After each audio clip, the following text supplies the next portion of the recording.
Ahora sí, vamos por comenzar la charla número 3 sobre el seminario de horror y terror, auspiciado por Editorial Gualicho y por, como decíamos hoy, Call for Cthulhu. No sé si vieron el video que subimos hoy al evento. Si se lo perdieron, por favor véanlo, que es un paso de comedia hermoso.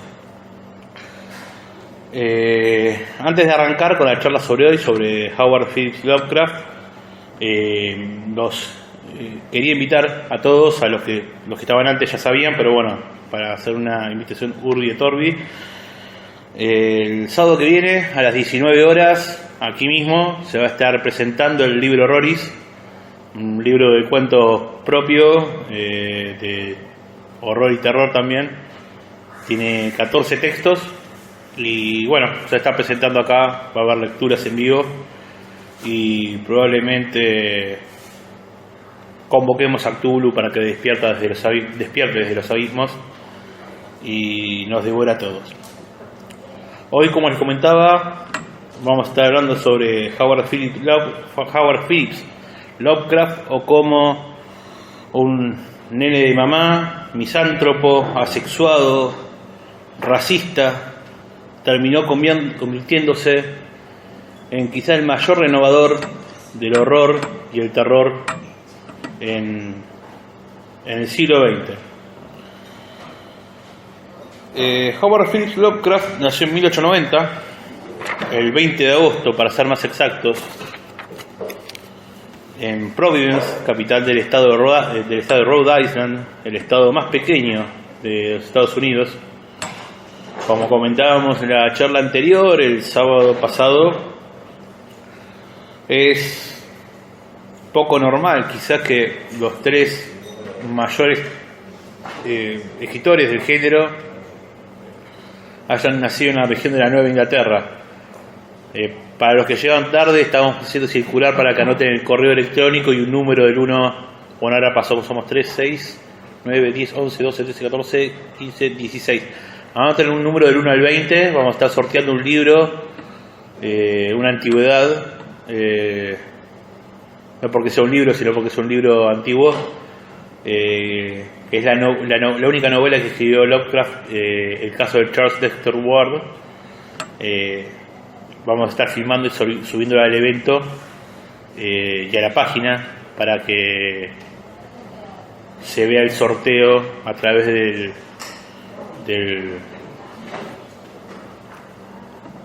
Google, que tiene una herramienta para tirar números random.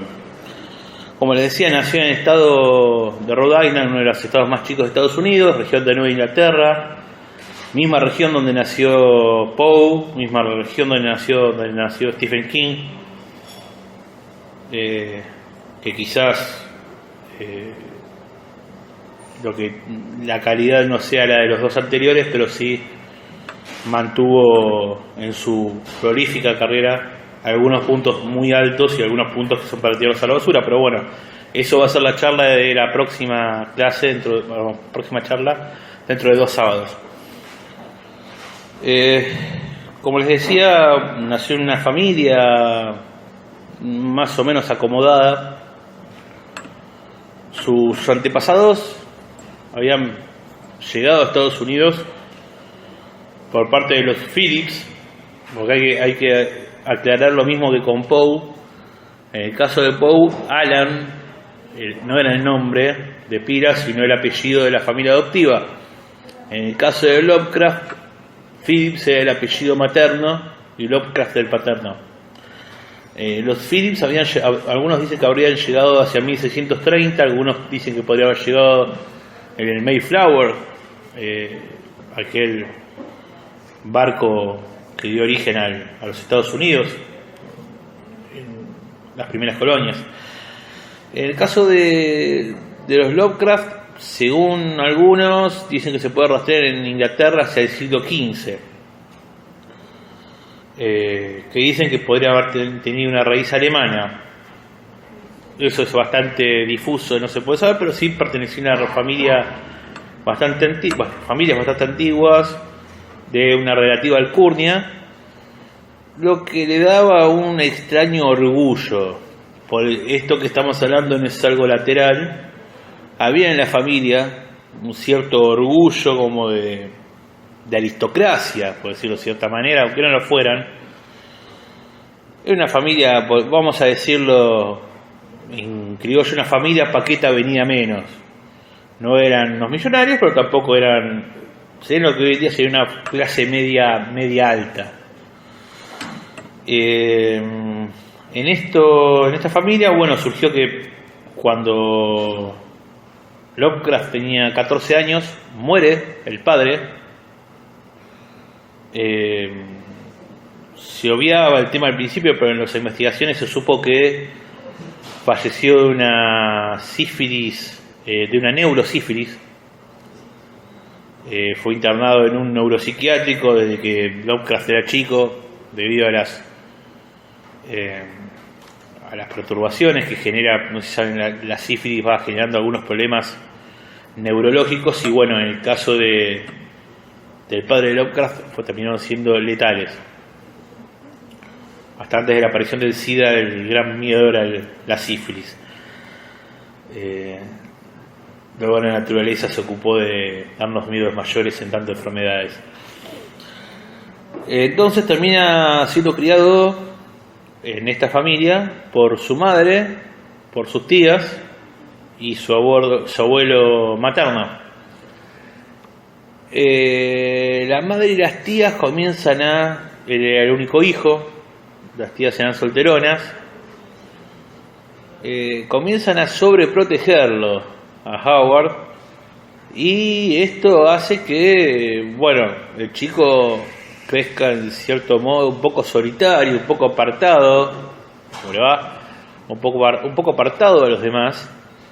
La madre solía decirle, y esto es una explicación a lo que estoy contando porque explica en cierto modo la psiquis de cómo comenzó a crear después su obra.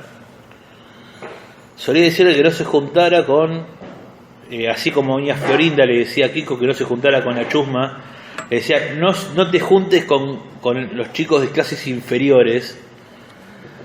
Y también le decía, poco maternalmente, que era feo, no faltaba la verdad, era bastante fulero, lo dice uno que es fulero. Y también le decía que iba a fracasar, porque era un tipo que le gustaba mucho los libros. No era muy buena madre, por lo que ven, bastante represiva.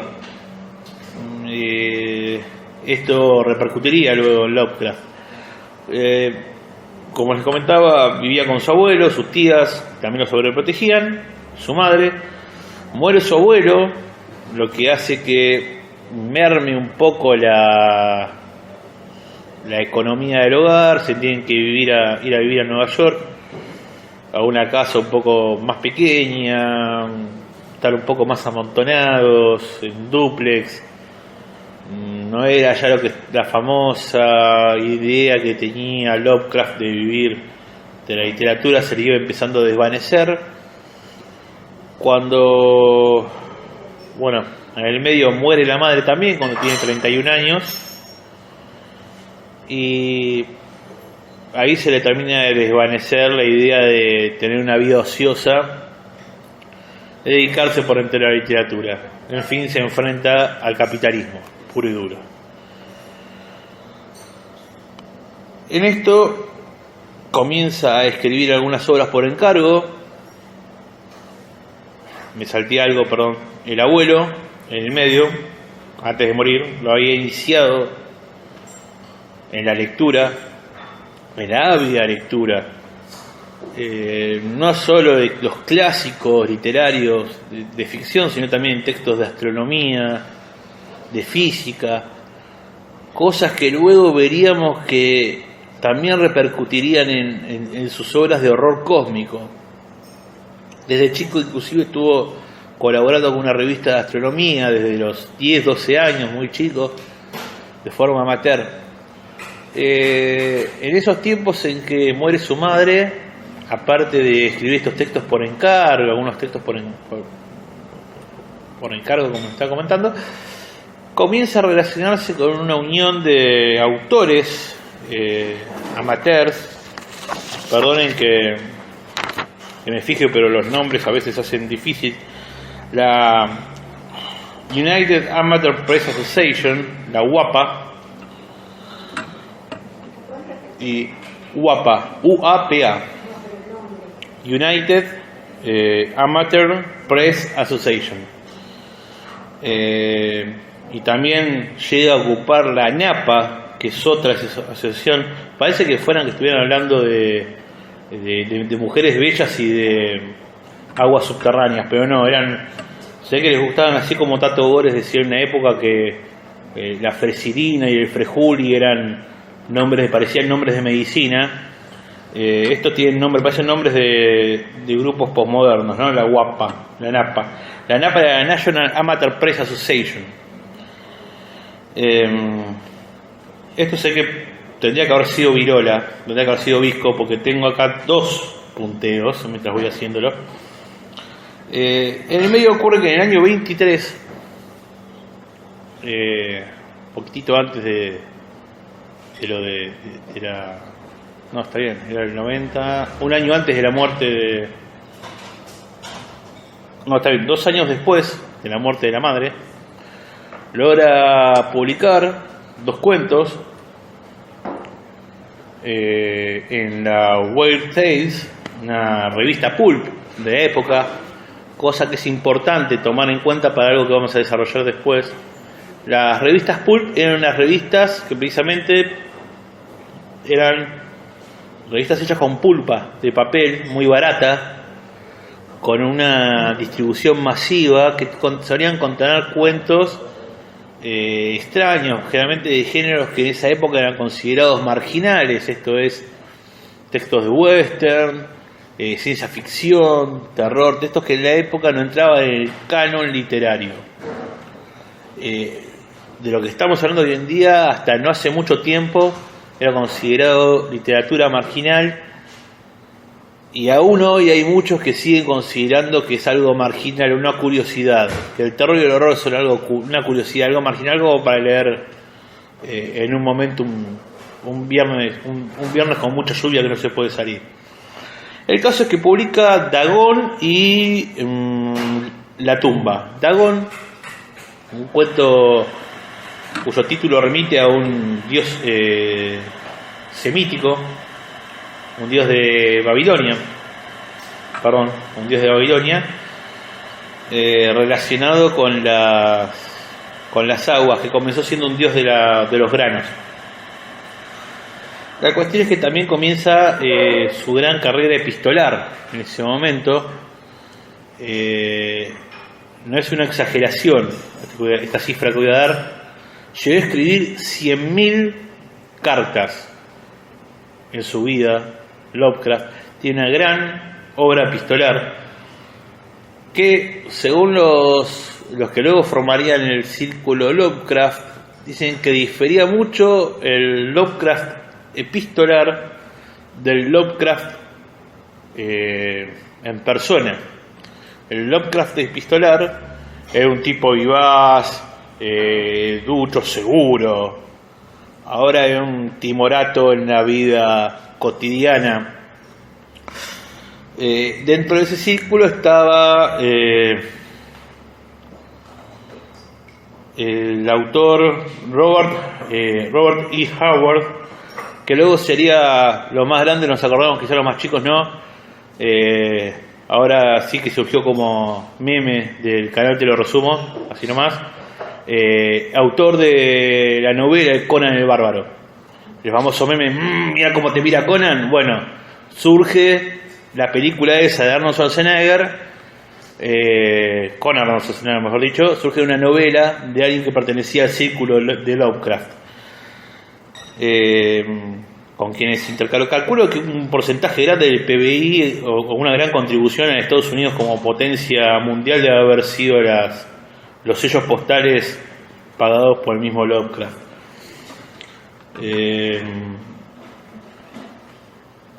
Solían comentar también que, aparte de esto que voy a decir, estoy buscando, lo tengo anotado de una manera un poco procaz, así que estoy buscando la manera. Uno cuando toma notas generalmente son notas personales, así que quizás sean un poco duchas para decirlo en una charla. Dicen quienes estaban cerca de él que tenía una imagen de asexuado, de personas sin contacto sexual con personas de otro o del mismo sexo. Sin embargo, esto no impediría que en 1924 se casara. Hay algo que es paradójico, quizás, porque como les comentaba, en el caso de Lovecraft estamos hablando de alguien que era, no por meras especulaciones o injurias, puede ser tratado como un racista. Les voy a leer algo que tiene que ver con esto. Escribió él mismo: cuando tiempo atrás los dioses crearon la tierra, a imagen y semejanza de Júpiter, al incipiente hombre moldeaban. Para tareas menores las bestias fueron creadas, aunque de la especie humana muy alejadas estaban. Para llenar el vacío y unirlas al resto de la humanidad, los anfitriones del Olimpo ingeniaban un astuto plan. Una bestia forjarían una figura humana colmada de vicios y negro, nigger en el original, fue llamada. Estamos hablando de un ser que en ciertos aspectos era un poco despreciable en eso. Estamos hablando de un racista. Cosa que, por ejemplo, de otros autores que han sido geniales también han tenido. Borges, por ejemplo. Borges es un tipo que no podemos dejar de amar desde lo literario, porque, como pasa con Diego Maradona, hay que escindir de lo profesional de la persona. Y con Lovecraft ocurre lo mismo. Hay que escindir al racista que hablaba en contra de los negros, en contra de los judíos, que pretendía que fuesen todos anglosajones, rubios, menemistas, blancos, en contra de... Y el tipo que se termina casando luego con una judía. O sea, es un racista, pero se casa con una judía. Esa dualidad a veces está buena para analizar en el arte, porque uno tiende a buscar los personajes planos, y esa dualidad hace que sean más complejos. Esto es algo que hemos hablado en una de las primeras charlas. En la primera charla, mejor dicho, que es que no existe el mal puro y no existe el bien puro. Ni en la realidad, ni en la fantasía. Cuando un personaje es enteramente malvado, es que o alguien está mintiendo o hay una falla narrativa. Ni siquiera en la realidad el mal puro existe. Y este tipo, que tenía ciertos aspectos bondadosos, también los tenía oscuros. En fin, el matrimonio no duró más de... A los 2 años ya estaban divorciados. En menos de un año la mujer se había ido a otro lugar por los apremios económicos, en busca de un trabajo. Crearon una muy buena relación. El matrimonio terminó como Lovecraft, como Poe, terminó viviendo muchos apremios económicos y con muchos problemas de salud. Siguió escribiendo para productos cereales, no cereales en tanto a grano para comer con el yogur, sino revistas, pulp. Siguió escribiendo este tipo de obras. Perdí el punteo. Acá está. Sigue escribiendo punteos, no. Los punteos los escribo yo porque soy bastante menor que Lovecraft. Sigue escribiendo cuentos para revistas, hasta que, bueno, en sus últimos años no podía soportar una temperatura menor a los 20 grados. Y muere a los 46 años, el 15 de marzo de 1937, 46 años y medio, 6 años más de la edad con la que terminó muriendo Poe. Quizás, afortunadamente, la racha de los buenos escritores de terror que viven poco se termina con King, que ya debe estar por los 73, 74 años más o menos. Aparte que tiene una cosmovisión bastante diferente a la de estos dos genios, no es tan tremendista con la vida, tan oscuro en la vida propia, a pesar de que ha tenido sus propias etapas oscuras. Pero eso es para dentro de 2 sábados. Tuvo una...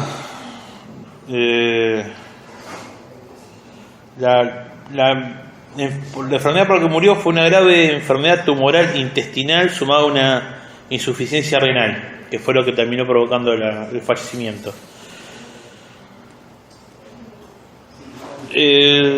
A la hora de escribir,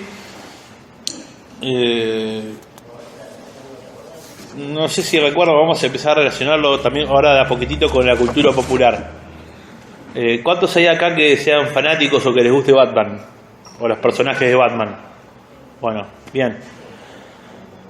¿Algunos recuerdan cómo se llama el asilo donde está el Joker? Eso es en honor a una de las ciudades inventadas por Lovecraft. Hellboy, la 1, la primera, nadie la vio, ¿no? Sí, el único loco que la vio. Sí, ahí. Bueno, no sé si recuerdan la primera, que cuando Rasputín, el Rasputín de Hellboy, que es un Rasputín muy a la manera de ellos, quiere hacer entrar seres de otra dimensión. No sé si los recuerdan, muy Lovecraftianos esos seres. The Mist es una novela de Stephen King. Acá tradujeron en la película, cuando se hizo la película y también en el libro, como La Niebla, la que ocurre toda en el supermercado. ¿La vieron? ¿Recuerdan los seres? Lovecraftianos 100%. 100%, parezco Vapus, perdón. Dejé colgado en el evento de Call of Cthulhu de Metallica. Hermoso tema para poner como banda de sonido en cualquier... Debe salir un billete, ¿no? Porque es Metallica. Pero en cualquier película de terror yo pondría The Call of Cthulhu. Un tema genial, basado obviamente en los mitos de Cthulhu y en el cuento de Call of Cthulhu, salvo que acá lo escribieron con K. No sé si vieron algunos el video que subí hoy con el tema de que es algo cómico, que hay un muñequito de peluche, un títere de peluche que es Cthulhu, que uno le pregunta cómo se pronuncia tu nombre. Dice, ¿tenés 20 lenguas? Le pregunta Cthulhu. ¿Cómo? Si tenés 20 lenguas, ¿tenés una boca de 20 metros de ancho? No. Bueno, no podés, tu breve y cortita boca no te permite pronunciar mi nombre, es más como una idea. Cthulhu en esta canción está escrito con K y sin H. Otros han escrito C-T-H-U-L-H-U o sin la segunda H. Es bastante amplio, pero ha tenido mucha influencia en las posteriores obras. It, por ejemplo, también volviendo a King. Cuando King escribió It, lo que quería era agrupar en una sola obra. Vendió 10 millones de copias, o sea que tan mal, al menos en ese aspecto no le fue, en económico, y la obra está bastante bien.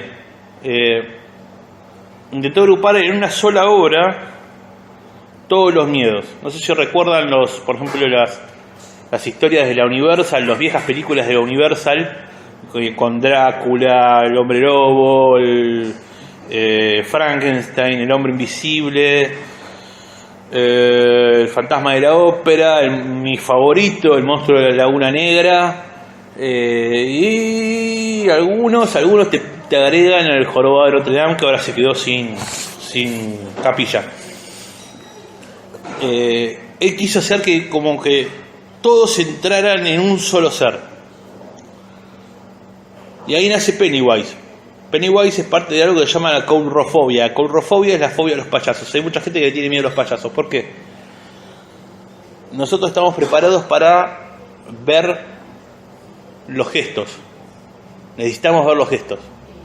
Necesitamos ver, por ejemplo, aunque no lo notemos inconscientemente, si la otra persona está enojada, hace unos microgestos, aunque los quiera ocultar, los hace. O el rictus de la boca. Ayer estaba viendo lo de cuando Argentina se comió 5 goles con Colombia en el 93, cuando fue Goicoechea y San Filipo le decía, nene, te comiste todos los amagues en tiempo nuevo. Goicoechea en un momento está ahí, con la mano estaba así. y con la boca tensa, como diciendo, lo quiero cagar a trompadas, perdón por la palabra, lo quiero fajar, queda más lindo, pero uno lo ve en lo microgestual y lo tenía. Nosotros necesitamos ver los gestos. ¿Y qué pasa con el payaso? Los tiene todos tapados, y los que tiene están totalmente exagerados, entonces no podemos ver los gestos del otro. Eso es lo que gran parte de la caurofobia. Lo mismo a algunos les pasa con los mimos también. El tema de la exacerbación de los gestos, pero también la cara totalmente blanca y con algunas cosas. El tipo se aprovechó de eso, pero en realidad es un avatar, el payaso Pennywise. Realmente es un ser, como los seres del horror cósmico, que no, este es para adelantar un poco, es un ser de más allá de las estrellas, de más allá del tiempo, que se alimenta del miedo. Se alimenta del miedo. Para él el miedo, como en el video que subió hoy, que se subió hoy, es como el azúcar, es la comida, se alimenta de eso. Entonces, también hay una influencia de Lovecraft en otro gran autor.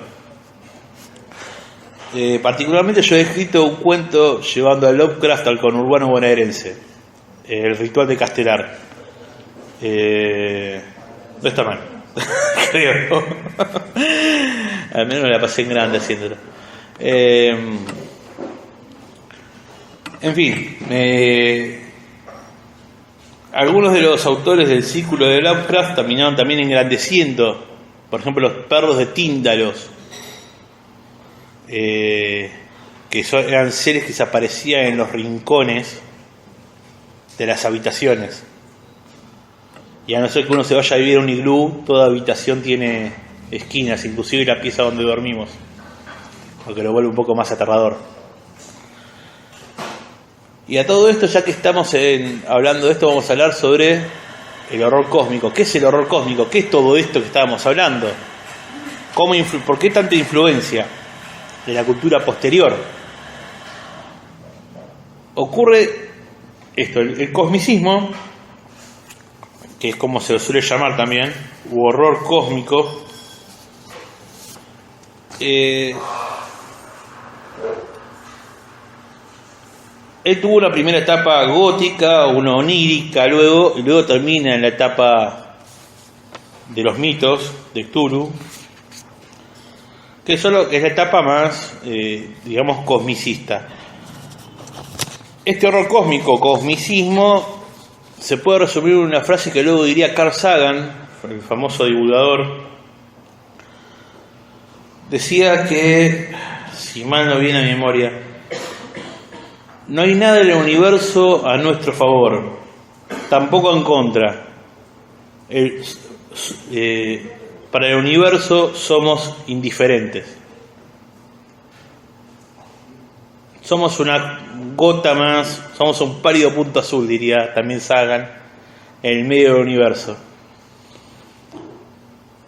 Y esto se retrotrae. Se recuerdan que les comentaba que el abuelo, en la biblioteca del abuelo, Lovecraft tomaba de esto, de astronomía. Tiene que ver con el tema también de la educación que ha tenido, y tiene que ver también con este continuo declive social y su soberbia de clase, en cierto modo. Lovecraft consideraba que, la mayoría de los que estamos acá no sentimos culpa si tenemos que quebrar una rama de un árbol. Si pasarse una cucaracha por acá no tendríamos reparos en aplastarla y pisarla, y no sentiríamos ni la más mínima culpa. Dentro de lo que es los mitos de Cthulhu y el cosmicismo, para estos seres de más allá de las estrellas, de más allá de las dimensiones, somos una rama de un árbol o una cucaracha o pisar un hormiguero, no somos nada. Viene a mi mente la escena de Watchmen, de la película en la que Doctor Manhattan se va a Marte diciendo que la vida es algo casual y prefería estar en Marte porque no había personas que lo molestaran. Para este tipo de ideas la vida es una coincidencia, puede existir o dejar de existir y continuar existiendo los planetas con o sin vida. En base a esto crea los dioses, siendo generalmente más antiguos que toda civilización humana y cuya existencia seguiría inclusive a la de nuestra especie.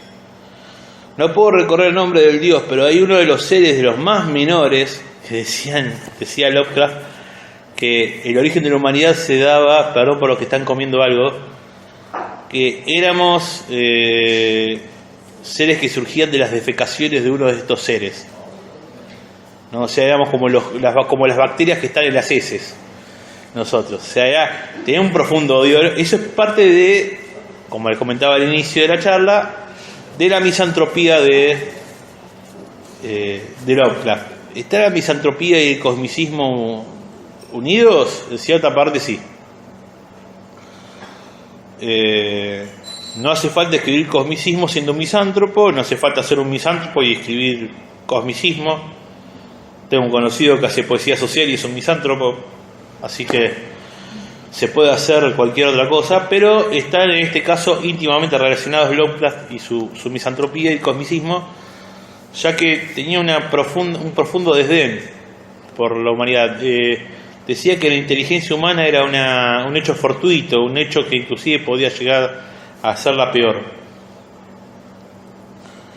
Decía, no hay en el mundo, en cuanto a la llamada de Cthulhu, no hay en el mundo fortuna mayor, creo, que la incapacidad de la mente humana para relacionar entre sí todo lo que hay en ella.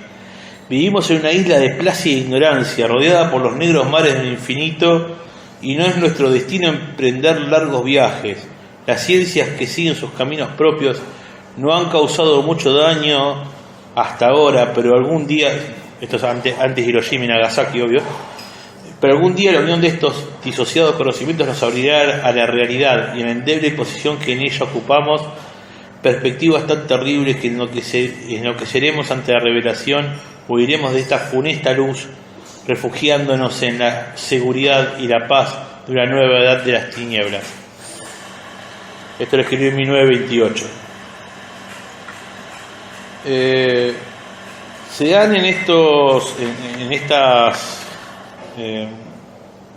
mitos, como decía, las influencias extraterrenas en la humanidad. ¿Y qué es esto? Es que,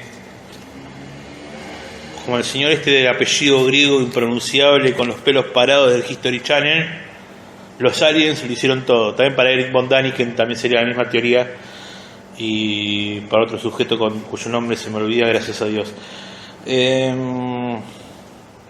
Y por eso los dioses, mejor dicho, estos seres son considerados dioses por las antiguas civilizaciones. También otro tema es la culpa atávica dentro de Lovecraft. ¿Qué es la culpa atávica? Que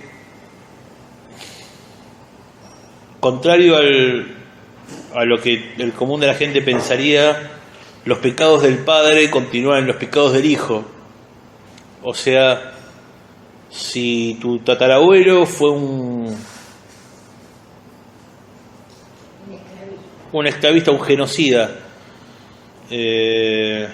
no sé, sos el día de mañana el tatarañito es como si el día de mañana a los tatarañitos de Videla o a los tatarañitos de Hitler les endilgaran las culpas de los genocidios de la dictadura, de los genocidios del Tercer Reich.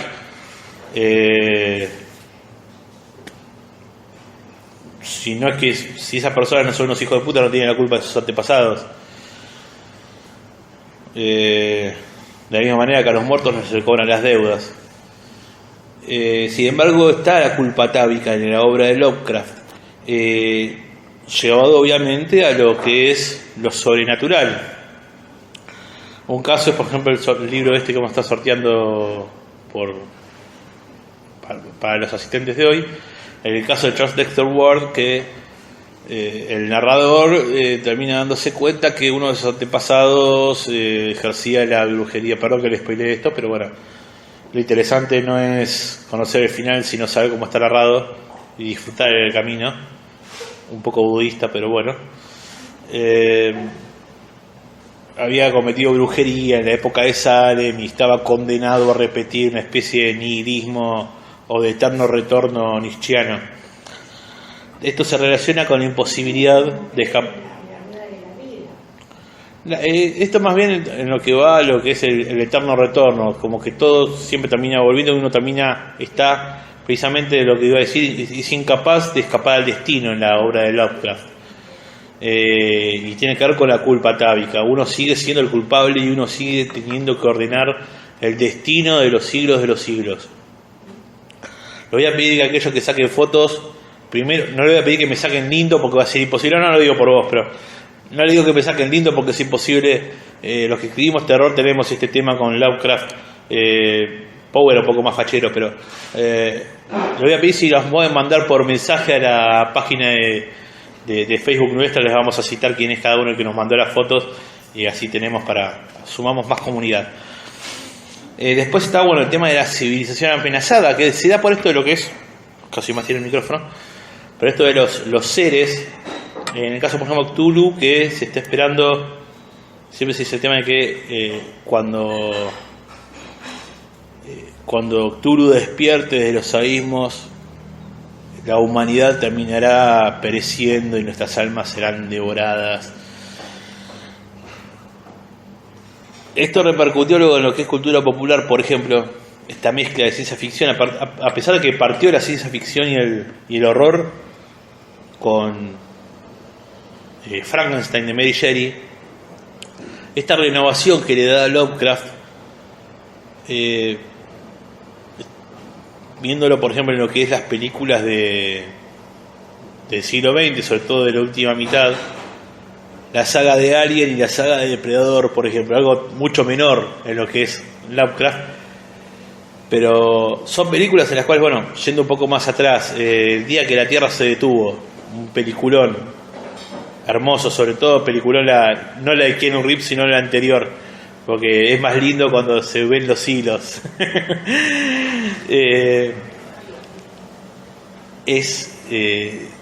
Siguen repitiendo el mismo tema de la humanidad amenazada. La humanidad está amenazada ante algo del espacio exterior. Como les comentaba, hay un fuerte componente racista, esa fracción de ese poema que les había comentado contra los negros, pero por ejemplo, si uno se fija en la obra de Lovecraft, generalmente los que tienen los cultos a estos seres, generalmente tienden a ser, por ejemplo, tribus indígenas,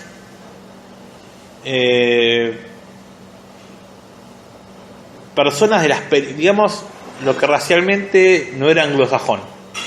Podían ser negros, podían ser latinos. En Culer, por ejemplo, Aire Frío, es un tipo de apellido español, el que, a pesar de que no se relacione tanto con los mitos de Cthulhu, pero generalmente el depositario del terror generalmente era un ser o una persona que no era blanco y anglosajón.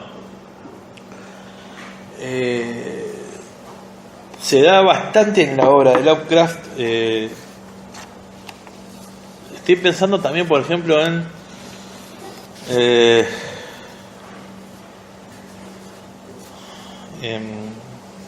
J.R.R. Tolkien. No es difícil vislumbrar que en la obra de Tolkien los orcos son descritos como negros y que los enanos representan a la colectividad judía. Ahora, ¿esto lo hace un mal escritor a Tolkien? ¿Esto lo hace un mal escritor a Lovecraft? ¿Cómo? Perdón. ¿Cómo? Estoy medio sordo, perdón, de un oído. Perdón, pensé que era acá. Para mí no, particularmente, me parece que no. sí pueden llegar a ser censurables en lo personal. Yo prefiero particularmente, como les decía, me gusta escindir la persona del autor, o mejor dicho, la persona de la obra. El placer a la hora de leer El jardín de senderos que se bifurcan, el placer a la hora de leer Tron Orbis Tertius, el placer a la hora de leer El corazón del Ator, el placer a la hora de leer El modelo de Pickman, el placer a leer El Señor de los Anillos, me hacen obviar en que el primero pidió 100 años de dictadura en América Latina, me hacen obviar en que Poe se casó con la prima de 13 años,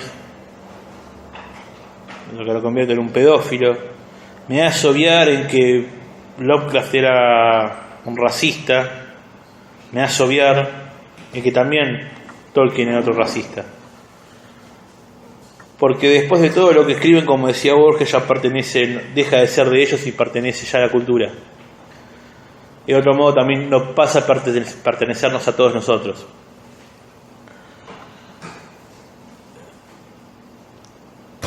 De lo que estábamos hablando, cambiando ya un poco de tema y siguiendo con esto, las mujeres en Lovecraft, y ya que lo nombramos y lo vamos a seguir nombrando en la charla de hoy, también ocurre bastante en Borges la ausencia de mujeres. En el caso de Borges sabemos que sufría de cierta impotencia psicológica. No lo sabemos en Lovecraft, pero sí sabemos que era un tipo que era visto, como comentábamos, como un ser asexuado.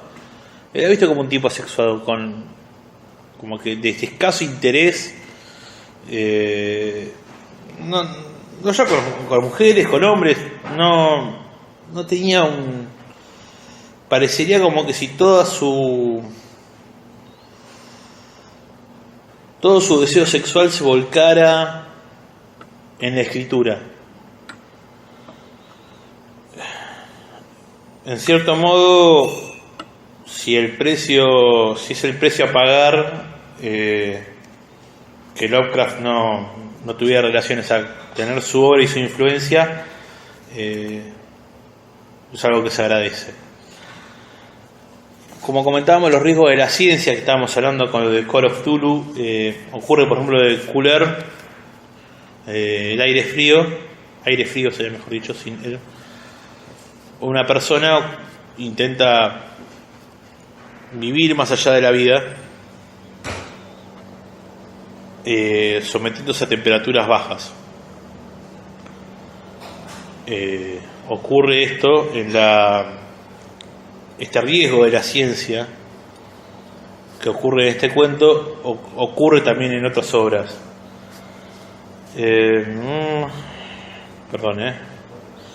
En tanto al estilo de Lovecraft, era un estilo bastante recargado, para los que lo han leído, un estilo bastante barroco.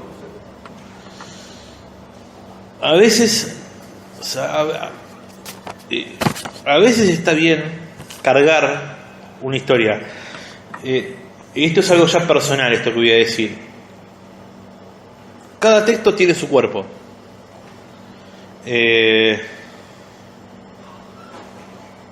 Llevándolo a algo más cotidiano, si uno prueba una cerveza artesanal, o una Stella Artois, o una cerveza Iguana, o una Brahma, para notar que cada cerveza tiene un cuerpo diferente. Hay quienes les gusta más la cerveza artesanal, y quienes les gusta más la Stella Artois, y hay quienes les gusta más la Brahma. Cada uno tiene sus gustos, pero cada una de las cervezas tiene su cuerpo, su densidad, y que la distinguen. Y cada historia, cada cuento también lo tiene su cuerpo. Hay historias que tienen que ser más llanas, por ahí con una brevedad. Hay otras historias que por ahí son llanas pero largas. Hay obras que son más barrocas pero breves, y hay historias que son más barrocas pero largas. ¿Por qué? Porque el texto y la historia y el subtexto lo necesita. Ahora bien, sí.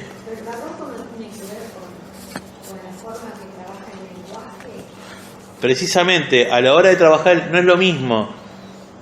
Por ejemplo, y esto voy a ser autorreferencial porque puedo hablar, no puedo hablar por otros autores, pero sí por mí en este caso. Hay un texto que figura en el libro Rory que se llama El visitante cordial, que es una historia con un lenguaje llano, porque está narrada como una anécdota, como si fuese un diálogo. Y cuenta anécdotas y tiene una escritura totalmente barroca. Bueno, porque es Carpentier, pero hay autores que la misma anécdota, por ejemplo, yendo a autores un poco más populares, historias, por ejemplo, del Negro de Orina o el Gordo Cassiari, que cuando requieren llanura del habla, sería bastante ilógico hacer hablar, por ejemplo, como el cuento a un cuidador de cementerio que abre como un ingeniero hidráulico. Es un cuidador de cementerio con un determinado registro, sin desprestigiar a un cuidador de cementerio, pero hay un registro del habla y uno tiene que respetar el registro del habla porque hay cierto realismo. Sí, pero más allá de la época hay cosas que hay que respetar a la hora de hablar, a la hora de escribir. No hablar como un bibliotecario o un recolector de residuos o un tipo que vive. Hay registros del habla y a la hora de escribirlo hay que mantener cierta unidad. Hay textos que requieren, sí, un recargamiento de todo, del texto, de la descripción, porque lo necesita la historia. Y en el caso de Lovecraft, esto ocurría siempre. No es esto hablar en desmedro de Lovecraft. Es el estilo que tenía. Era un tipo que escribía bastante recargado. Pero es su estilo. Porque era su estilo precisamente, pero no es hablar en desmedro, sí. Él quería describir pictóricamente. Es que eso es perfecto. Mira, buscaba describir pictóricamente, que es excelente. Se puede describir pictóricamente también de un modo llano. Yo a lo que voy es que en el caso se puede escribir de un modo llano sin que haga falta un lenguaje recargado. Pero tiene que ver con las épocas. Tiene que ver con las épocas, pero también tiene que ver con los autores. Sí. También tiene que ver con, o sea, la posición que ocupaba, que era una familia acomodada, tiene una cierta... Pero a eso es a lo que quería ir precisamente. El recargamiento, precisamente que ocurre en Lovecraft, también ocurre por adquirir cierto estatus de... esto acá lo llamamos charlas, ¿no? Intelectualidad, digo. Lovecraft hubiera dicho las clases. O sea, Lovecraft se ponía acá. Yo la verdad, si fuese por mí, me estaría sentado acá abajo, pero bueno, las luces, el micrófono. Lovecraft se tendía a ponerse arriba, porque ya sí. Para mí tiene que ver con la posición que él adopta frente al realismo. O sea, la escritura de Lovecraft es un antídoto contra el realismo. Entonces él lo lleva, lo trabaja, su paroxismo está trabajado hasta en el estilo, en el tono, como dice la señora. Entonces no necesita tener esas reglas que vos estás planteando para poder escribir, porque justamente está en contra del realismo. Eso es totalmente verdadero. Pero Ahora, lo que él dice se junta sí. con lo que es el realismo mágico. Bueno, quizá un poco anterior a lo de la famosa moda del realismo mágico, pero a lo que voy, a lo que me refiero es, sí, pero a lo que me quiero referir es que este estilo recargado que hablamos de Lovecraft, que va en contra del realismo precisamente dentro del género fantástico, no estoy diciendo que sea malo, ni tampoco estoy diciendo que sea bueno. Es lo que es. El tipo escribe recargado. Es barroco y además tiene dos referentes muy grosos como Algernon Blanc y Poe. O sea, Sí. la adjetivación que produce ese estilo barroco, digamos, él tiene sus referentes y los pone. Sí, pero si te fijas en Poe, esto es algo que es al menos esto es lo que me pasa. Poe fluye un poquito más, fluye más que Lovecraft. Son distintos, pero con Lovecraft la fluidez se pierde un poco. En cambio, al ejemplo del tonel amotillado, para poner un solo ejemplo, se da un trayecto mucho más fluido. Quizás sea por su experiencia también como poeta. Lovecraft también había escrito poesía, pero digamos, en el caso de Poe la escritura de cuentos fue más por necesidad para vender. Pero Poe también escribió poesía. Sí, es que Poe se consideraba poeta que escribía cuentos por necesidad para poder venderlos y salir de la malaria. En el caso de Lovecraft no quería eso, justamente. Él no tenía necesidad de agradar No. primero. Y en las cartas, cuando escribe a las editoriales para que publiquen sus obras, él decía, bueno, pero no me tienen ni una coma ni nada. No, sí, sí. Porque para él incluso la literatura estaba mal vista para Lovecraft. Porque era un gentleman, no escribía eso. Sí, Entonces, él escribía, hizo oportunidad de esa manera, así o no, si me querés publicar bien, si no, todo bien. sí, es que precisamente, por eso, como estaba comentando, no, por ahí no quiero que suene mal, por eso le pido disculpas si alguien por ahí no quiero que suene, es que este está bueno, esto es algo que me encanta que haya esta interacción, porque precisamente por eso las charlas, para interactuar, porque de esta manera está, lo que comentás, también retratar en cierto modo también, adelanta en cierto modo a Borges, que también comentaba, que también trataba de el primer Borges, sobre todo los primeros, si uno lee los cuentos de Borges ya completamente ciego, se nota más oralidad, más llaneza en los textos. Los cuentos de ficciones son más complejos, ya se nota que todavía tiene la vista y que hay corrección sobre corrección sobre corrección sobre corrección sobre corrección. Y la madre le decía, perdone, la madre le había dicho que tenía que ser un desclasado y estar por fuera por fuera, o sea, que no tenía que rebajarse a trabajar para poder escribir. En el caso de Lovecraft lo hizo en cierto modo, pero este tema de la escritura recargada, sea por oposición al realismo, sea por intuiciones personales de que ese debía ser el estilo para escribir el horror cósmico, están. Pueden gustar, pueden disgustar, pueden hipotetizarse un montón de cosas, pero que existen. La explicación más probable, quizá la mejor explicación sea la que comentó con tu nombre, disculpa. Rodrigo. La mejor explicación sea quizá aquí la de Rodrigo, que es la de alguien que se oponía al realismo a través del relato fantástico, digamos, el terror y el horror son subgéneros del fantástico. Entonces, de esa manera se oponía a otra rama y de esa manera también creaba todo un nuevo mundo. Perdone que le interrumpí, pero quería terminar la idea, señora, sí. Perdone, ¿qué quiere decir? ¿Está? Perdone. Lo que decía era que vos, Sí. precisamente se quedan ciegos tan jóvenes que nunca conquistó el solo. Lo ayudaba la madre de la poesía. Borges a los 20 años estaba ciego. Sí. Bueno, 20 años serían... No, estaba un poco ya más... Borges empieza a estar ciego en la adolescencia. Sí, no, pero no se queda completamente ciego tan temprano. No quisiera faltar a la verdad, pero diciéndole en qué año comienza la ceguera severa. Perdón por la rima involuntaria, pero... Los escritores pueden cambiar de estilo. Sí. Hay poemas de Hellman que son completamente desnudos y lees otros poemas de Hellman, los que él inventa. Sí, se llama evolución. Cada uno va evolucionando hacia una forma. Cambia o juega. Sí, cada uno va evolucionando, cada escritor. Pero bueno, volvamos a Lovecraft, que es lo de, algún día, más tarde, en un rato, vamos a estar hablando sobre precisamente las influencias de Lovecraft y las repercusiones con Cortázar y Borges. Le agradezco. Perdón, me perdí por dónde estaba.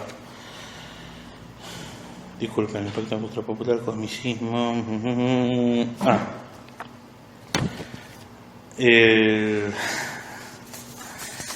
Vamos a hablar en este momento sobre algo que es una de las más grandes farsas creídas precisamente por los crédulos, el Necronomicon.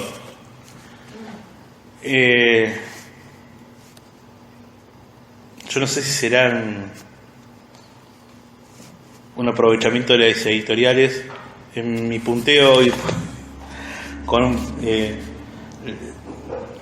había notado en Necronomicon o cómo la suspensión de la incredulidad termina degenerando en el abuso de la credulidad de los ingenuos. El Necronomicon es un supuesto grimorio inventado por Lovecraft, un libro que obviamente jamás existió, que vendría a ser escrito por un tal Abdul al-Hazrid, que era un seudónimo como solía utilizar Lovecraft. Al-Hazrid se podría llevar a lo que es en inglés all has read, o sea, que lo leyó todo. También tenía, por ejemplo, otro seudónimo que era el de un sumo sacerdote llamado HPL, que es como suenan sus iniciales en inglés, este sumo sacerdote egipcio, Lube Keraf, también utilizado. Este texto que era totalmente falso, o sea, era algo que también utilizaría Borges, de invención de textos apócrifos, ya entra la bibliografía apócrifa. En el caso de Lovecraft, lo que ocurrió es que terminaron luego de su muerte apareciendo personas vendiendo, editando libros que supuestamente eran en Necronomicon una farsa grande como una casa, y lo peor es que la suspensión de la incredulidad de la que hablaba Coleridge con respecto a que cuando leemos un cuento o vemos una obra suspendemos, que decimos no, esto es una invención, y realmente nos metemos en la historia y creemos lo que hay. Termina, como decía en el texto, quizá la palabra degenerando es un poco exagerada, termina convirtiéndose en el abuso de unas personas que realmente creen que existen Necronomicon, gente que inclusive hasta llega a decir que lo leyó y que quiere convocar algún día, una patraña grande como una casa. Quizás esto sea este elaborado engaño literario que debería haber quedado de forma literaria, termina yéndose hacia la realidad de una forma un poco tonta, me parece, pero bueno. El tema es que la etimología del libro vendría a equivaler como algo así como ley, el libro de la ley de los muertos. Constaba en su descripción de 4 libros. El primero de 42 capítulos, donde cuenta las grandezas de los primigenios y sus legiones y el esplendor de los dioses. El segundo de 19 capítulos, donde habla sobre lo acontecido en el año de la muerte y el temido Nyarlathotep y Cthulhu. El tercero de 36 capítulos, donde narra acerca de la magia, de los rituales y secretos. Y el cuarto libro, donde se describe lo escrito del libro del destino, que anuncia lo que sucederá en la Sagrada Orden.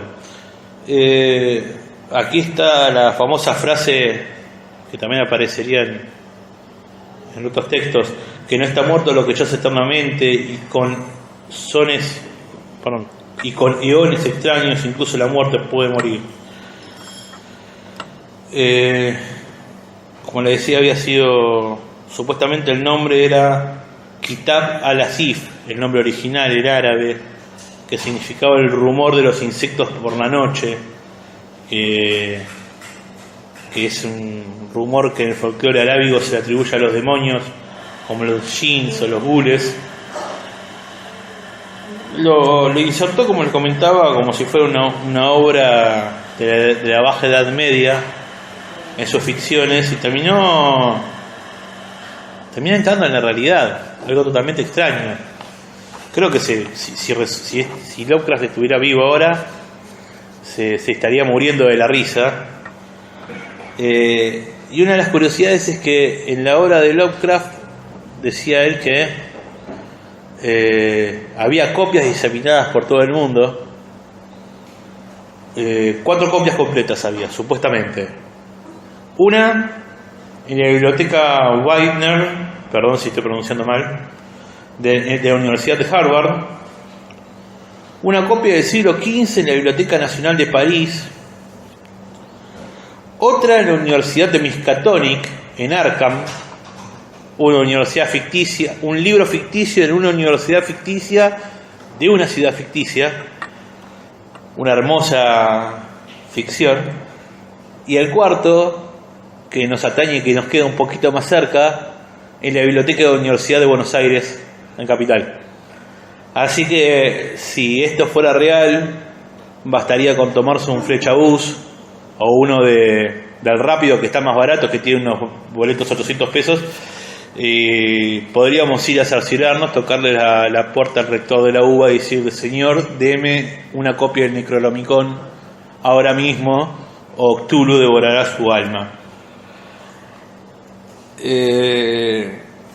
Ante la negativa del rector de la UBA, no nos quedará otra que maldecirlo, quizás estúpidamente, con que Cthulhu lo devore.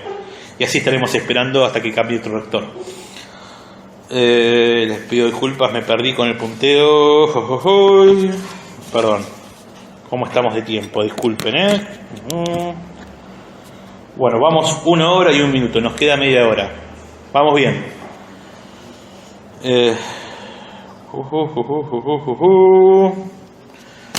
La relación... Perdón. Me estoy olvidando de algo. Acá siento que me estoy olvidando. Les pido disculpas. Es la edad.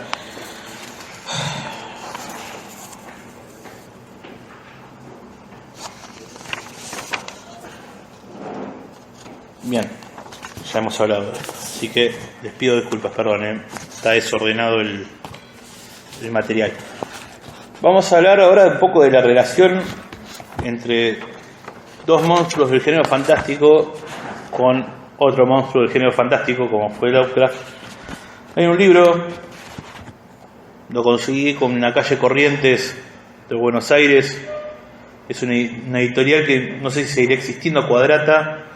Solía editar unos libros medianamente baratos y di con este libro por curiosidad. Se llama Borges y la ciencia ficción, lo recomiendo. Hace poco pude encontrar en Facebook al autor y mantener una charla que a mí me cambió la cabeza totalmente a la hora de escribir, donde no hipotetiza ni va derivando, sino que demuestra cómo en algunos de los, inclusive de los mejores cuentos de Borges, toma el argumento de textos que en la época no eran canónicos. El autor es Carlos Abraham. Textos que no eran canónicos en aquella época, textos de ciencia ficción, de terror, y hay 2 de ellos que nos atañen. Es el cuento, el más obvio, There Are More Things, y el cuento que fue una sorpresa cuando lo leí, y luego de hacer unas relecturas terminé dando en que tenían esa relación realmente, para sorpresa mía, que es La Casa de Asterión, que tiene también una relación con una obra de Lovecraft. En el caso de, perdonen que tome esto, no es que esté leyendo directamente, sino que es para tener punteo, para cómo tiene letra muy chiquita el libro, no sé si lo verán. En There Are More Things toma, en cierto modo, hay algo que ya parte, que es el epígrafe que dice: a la memoria de H.P. Lovecraft. Esto es una conjetura mía, seguro que está errada, pero que me gustaría que fuese cierta, porque teniendo en cuenta el humor de Borges, que estaba dado de sutilezas muy finas, y acá no es mi opinión, esta es la opinión de Borges. Decía que Lovecraft era una copia patética de de Poe, que era una copia barroca y que era fácil de analizar su estructura. Y ese epígrafe a la memoria de H.P. Lovecraft me suena como que con un par de cambios de palabras, como que era escribiendo a Lovecraft de memoria, ¿no? En cierta manera. Y el texto con el que lo relaciona, si en caso de ser así, no me consta, pero si fuera así sería una sutileza hermosa. El texto con el que se basa es en el horror de Dunwich. En el que se da, en el texto original, el narrador está viviendo en Estados Unidos, no me sale acá el lugar, no recuerdo el lugar. Decide venir a Argentina porque la casa de su tío ha fallecido y está en venta su casa en Turdera. En aquellos tiempos Turdera, para los que no conocen, es una localidad de la zona sur del conurbano, que limita al lado de, por decirlo de otra manera, hacia el oeste, si no me equivoco, con Adrogué. Borges era bastante habitué de Adrogué. Hay un hotel allí donde solía ir como de mini vacaciones. Las Delicias era, si no me equivoco, y digamos que ya tendría conocimiento de Turdera, que era las afueras de las afueras, digamos, en aquella época. No era lo que soy el conurbano, en cantidad de gente tampoco. El tema es que a través de diversos testimonios va viendo que ha tirado la biblioteca el nuevo dueño, que ha mandado a construir unos nuevos muebles, que la calidad de algunas cosas era monstruosa,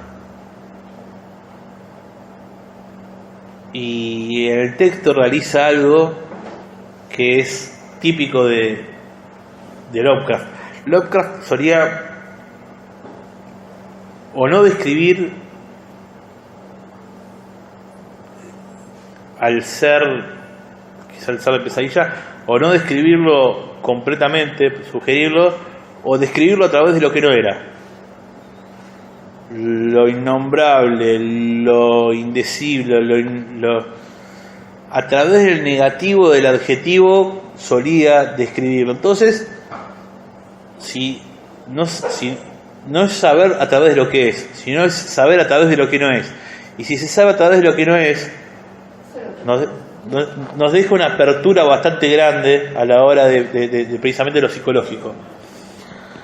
Y Borges hace lo mismo en este texto. Cuando termina la historia, no nos muestra, no nos describe al ser, sino que lo deja sugerido. Dice que hay unas rampas ahí, en fin, es bastante interesante. El otro texto que me sorprendió a la hora de leer este libro es La casa de Asterión, que lo relaciona con el cuento del extraño.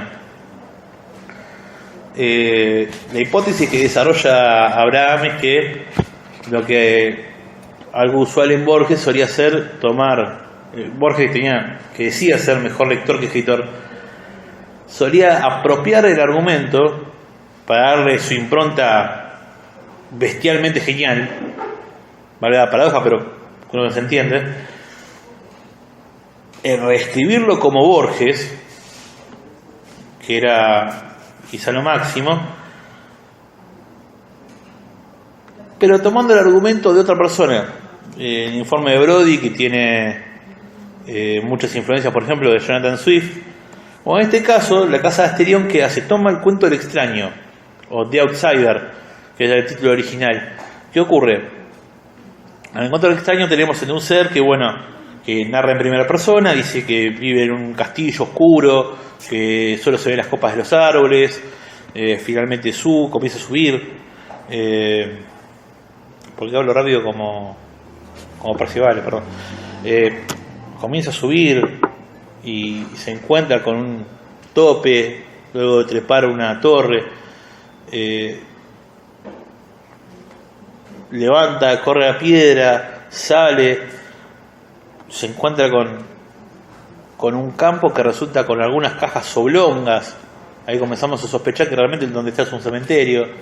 Camina ahí entre medio de todo el lugar, solo se ve la luz de la luna que lastima los ojos, y ve un castillo, pero no era un castillo, era un palacio, un lugar hermoso, y pasa y cruza el lugar, entra al lugar y toda la gente sale corriendo y él decide defenderlos de lo monstruoso, y en un momento ve que bajo un dintel dorado hay un ser repugnante y asqueroso, y se corre y avanza hacia él, y ve cuando avanza hacia el otro también avanza, y cuando en un momento se tocan sus manos, él sale corriendo y huye hacia Egipto montado en los vampiros, y solo sale de noche, y desde entonces decide no toparse, mejor dicho, con la gente, debido a que notó cuando fue a tocar al otro y se juntaron sus dedos, que lo que había tocado era una superficie de cristal pulido. O sea, lo que había ocurrido era que se había visto frente al espejo. En el caso de la cacofonía, otra vez horrible, en el caso de la casa de Asterión, esto nota las dificultades de armar guiones amplios. Lo que hace Borges es dar una forma más canónica tomando el mito del Minotauro. Entonces hay pasajes que prácticamente se repiten. Perdón que lo estoy buscando. Los tres personajes, pasa acá lo relacionan con otro texto, pero los dos personajes, el extraño y Asterión, viven solos en un ámbito cerrado y misterioso, uno en el castillo, el otro en un laberinto. Se caracterizan por cierto desconocimiento del mundo exterior, debido a que es necesario que no sepan que son monstruos, y por la ausencia de sus progenitores. Usan una misma escena, se repite milimétricamente en la casa de Asterión y el extraño. Ambos protagonistas se aventuran fuera de su guarida y causan el espanto de los seres humanos. En Lovecraft leemos: no había acabado de transponer el alféizar cuando mi presencia desencadenó entre todos los allí reunidos un repentino e inesperado pánico de indescriptible intensidad, hasta el punto de desencajarse las facciones de los allí presentes a la vez que salían los más horribles gritos de casi todas las gargantas. La huida fue general y en medio de aquel griterío y pánico algunos cayeron desmayados y fueron arrastrados por sus compañeros que huían atropelladamente. Muchos que se habían cubierto los ojos con las manos tropezaron sí torpemente en su afán por escapar. En Borges leemos: algún atardecer he pisado la calle. Si antes de la noche volví, lo hice por el temor que me infundieron las caras de la plebe, caras descoloridas y aplanadas, como la mano abierta. La gente oraba, huía, se posternaba. Unos se encaramaban al estilóbato del templo de las hachas. Otros juntaban piedras. Alguno, creo, se ocultó bajo el mar. Perdón. Sí. El hecho de que los dos se hayan inspirado en el mismo Minotauro, es lógico que tengan una... No, en sí lo que hace, lo que hipotetiza esta... Por favor, que se usa la palabra plebe. Sí, no, pero en sí lo que hipotetiza el autor, lo que estoy diciendo no es que ambos se basan en el Minotauro. Lo que estoy diciendo, lo que dice este autor, que me parece bastante certero, al menos yo lo comparto, que es que Borges tomó ese texto de Lovecraft y lo volvió canónico basándose, o sea, tomando el argumento del Minotauro, volvió canónico dentro de lo que era lo que se consideraba literatura marginal en la época. El policía era considerado marginal, la novela rosa era considerada marginal, el terror era considerado marginal, ni el cuento de los cómics. Todo este tipo de literatura era considerado al margen, no era considerado literatura canónica como el género fantástico. En el caso de Borges, lo que hace es quitarle las marcaciones de género le quita las marcaciones de género y lo hace enteramente fantástico. Le quita las marcaciones del subgénero de terror. Deja de ser un vampiro necrófago y pasa a ser el Minotauro.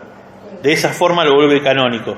De esa forma lo vuelve aceptable a lo que es la cultura, la alta cultura de la época. No es que se han basado los dos, quizás se basaron en... No tengo el origen del extraño, pero que lo vamos a analizar más adelante igualmente. El cuento de Borges está basado en eso. El cuento de Borges, lo que explica acá Carlos Abraham, es que Borges se basó en el horror de Dunwich para hacer There Are More Things, que es un obvio texto Lovecraftiano dedicado quizás a la memoria de Lovecraft, quizás hecho en sorna en base a Lovecraft, y que en el caso de la Casa de Asterión es un reflejo, o sea, toma el argumento y lo resignifica, lo reescribe para hacerlo alta cultura o alta literatura, un tipo de literatura que en esa época era la considerada verdaderamente literatura, no era considerada literatura del horror, era considerada literatura de ciencia ficción. Justamente el primer cuento que pensaba, ¿cómo estamos de tiempo? Les pido disculpas. Vamos 1 hora y cuarto. Bueno, vamos a hacer un breve análisis de algunos cuentos de Lovecraft.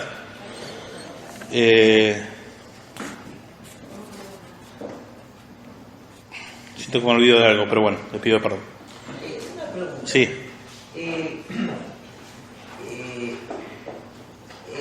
Lo que se considera malo, ¿no?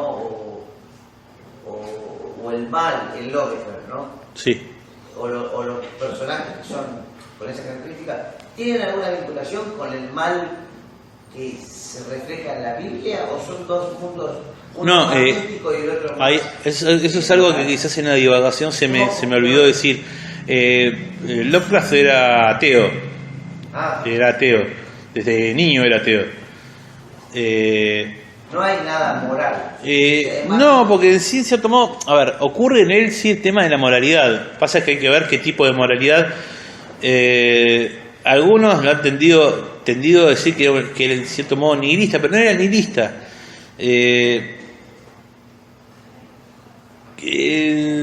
Ciertos aspectos de moralidad para él estaban, a ver, como se analizó antes, estaban hechos, por ejemplo, los grupos que adoraban a los seres extraterrenos, que generalmente solían ser los no anglosajones, tendían a ser parte del mal, en cierto modo, en su ignorancia, en la misantropía de Lovecraft, en su odio por la humanidad, estaba este tema de, a ver, era un misántropo con todo lo no anglosajón, para decirlo de cierta manera. Entonces el concepto del mal no está es como si fuera una especie diciendo de forma exagerada, como una especie de mal racial, producto de la supuesta ignorancia de las culturas inferiores. Claro, yo iba a decir algo peor todavía, porque no se me venía la palabra, de las culturas denominadas para él inferiores. No sé, un indígena de Papúa Nueva Guinea, un argentino, éramos cosas, de cierto modo quizás repite el tema de la civilización y la barbarie, ¿no? O sea, lo que para él eran las civilizaciones bárbaras. Perdón. Sí. Perdón, hoy al principio de la charla vos decías que hay un Lovecraft epistolar. Sí. Sí, y después estaba el Lovecraft personal, o sea, el que se relacionaba con los amigos, digamos. Sí. Podemos hablar también de un Lovecraft esposo. Sí, ¿bien? brevísimo. Y el Lovecraft escritor, ¿bien? Sí. A mí me parece que reducir a Lovecraft al racismo, ¿sí? en cuanto a su obra, me parece que es incurrir en un error, un grave error, porque justamente la cuestión racista, se puede decir, está en las cartas, en cómo él se relacionaba con sus allegados, con los más cercanos, digamos. Entonces me parece como una mirada extremadamente lineal, o sea, de una obra literaria. No es mi intención, perdona. En la obra literaria, por eso estoy haciendo una separación, digo, en la obra literaria, reducir a Lovecraft al racismo me parece que es un grave error.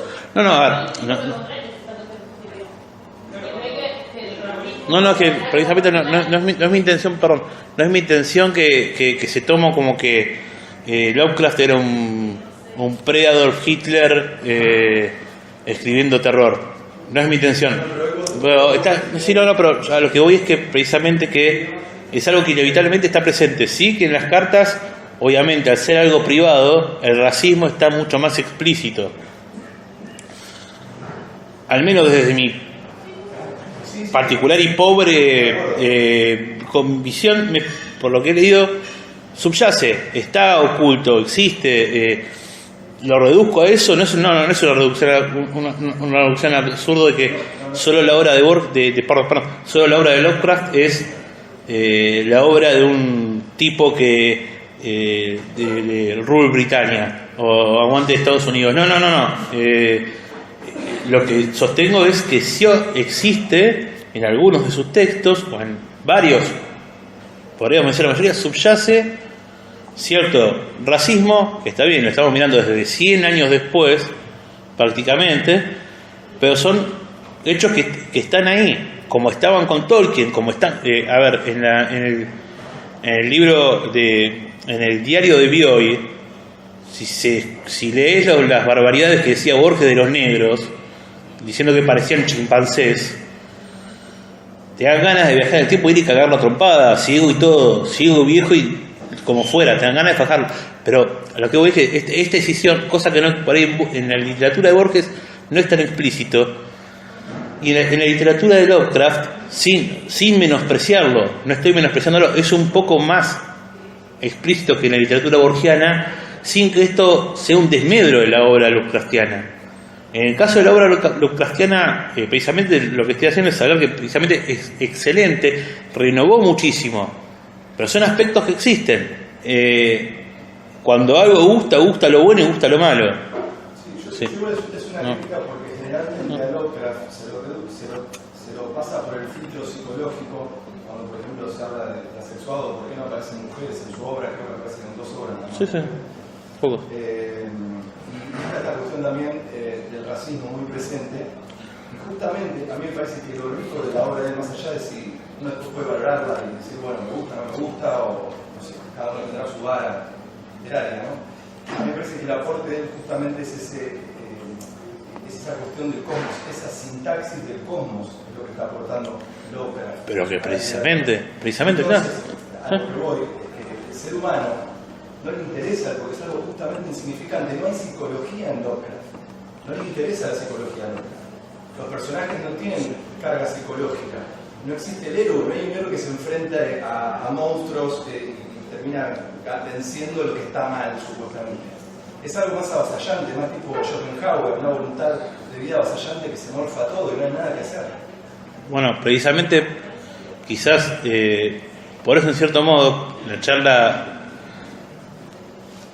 las charlas, al menos acá, como pasó con Poe, lo que tratamos de hacer también es, en cierto modo, como comentaba por ahí al principio, se trata de escindir la obra del autor. Si la obra es buena o es mala, sea como sea el autor. El autor puede ser el mejor tipo del mundo, que se gane 38 Nobel de la Paz seguidos, uno tras del otro. Ahora, escribe de manera mala, vamos a hacer un mejor acá. Si escribe mal, escribe mal. Y si escribe bien, por más que sea el tipo más malo del mundo, que la faja de la mujer, mató a cinco de sus hijos, si escribe bien, ¿qué vamos a hacer? Escribe bien. El Diego, un segundito. Para los futboleros, el Diego, como jugador, era una bestia. Fue quizás de lo mejor que se vio. Ahora, tenés que escindir de la persona, muchas de las veces. Pero quizá, que en el fútbol no ocurre, pero sí ocurre en la literatura, a la hora de analizar la obra, a veces, o al menos sucede, a veces, se puede tomar la psicología del autor, porque evidentemente la escritura es un trabajo mental, quieras o no es un trabajo mental, donde los traumas o las obsesiones están expuestas y quizás dándose cuenta o no, se lo expone en el texto y a veces el autor se da cuenta y lo tapa, por más que es un texto enteramente fantástico sin intenciones de realismo.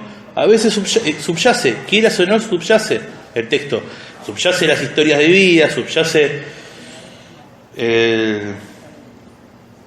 los traumas, subyace lo más interno. A veces uno por ahí está escribiendo, un autor que está escribiendo una historia lo más tonta posible y quizás en eso también surja algo de su cosmovisión. Y quizás, tal vez entendiendo un poco la cosmovisión del autor, se logra comprender también en parte la literatura de cómo surgió, digamos, la fabricación, por decirlo de cierta manera, de la obra, aparte de la apreciación de la obra. No está en mí decir que Lovecraft fue un genio en lo que es su escritura, porque la repercusión que tuvo en la cultura popular a través de los años fue inmensa, creo que ni siquiera, no sé si Poe logró influir tanto inclusive en la cultura posterior, en los siguientes 100 años. Pero en el caso de Lovecraft ha influido y muchísimo, no solo en la literatura, influyó en el cine, influyó en los videojuegos, influyó en múltiples áreas. Estábamos citando a Carl Sagan, ¿no? Y hablando con respecto al horror cósmico. Es un tipo que ha influido muchísimo. Quizás la escritura, lo que ocurre es ciertas cosas, sí ocurren ciertas cosas. Al menos para mí quedan expuestas algunas cosas de su racismo, sí, es un tipo un poco racista. Ahora, ¿hace que eso que haya escrito mejor o el cierto rebusque a la hora de escribir lo hace peor escritor? No, lo hace Lovecraft. Lovecraft era así. ¿Apreciaciones personales a uno le gusta? Sí, al menos a mí me gusta. Sospecho que a muchos de los que estamos acá nos gusta. Ahí te doy la palabra. Pero eso no es que por decir que el tipo, como persona racista y que se expone en algunos puntos el racismo de él, lo hace peor escritor. Porque acá estamos escindiendo a la persona de la obra, pero a la vez, aunque lo escindamos, sabemos que hay un pequeño puente que no lo hace ni peor escritor, ni lo hace mejor escritor. Lo hace lo que es. Perdón si por ahí me explayo demasiado, pero es para... Esto es lo lindo de las charlas, que haya un feedback.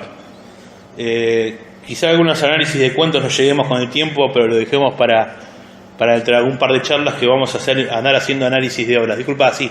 No, yo quería decir que... ¿Tu nombre, perdona? Hola, ¿qué tal, Vero? Sí. Sí.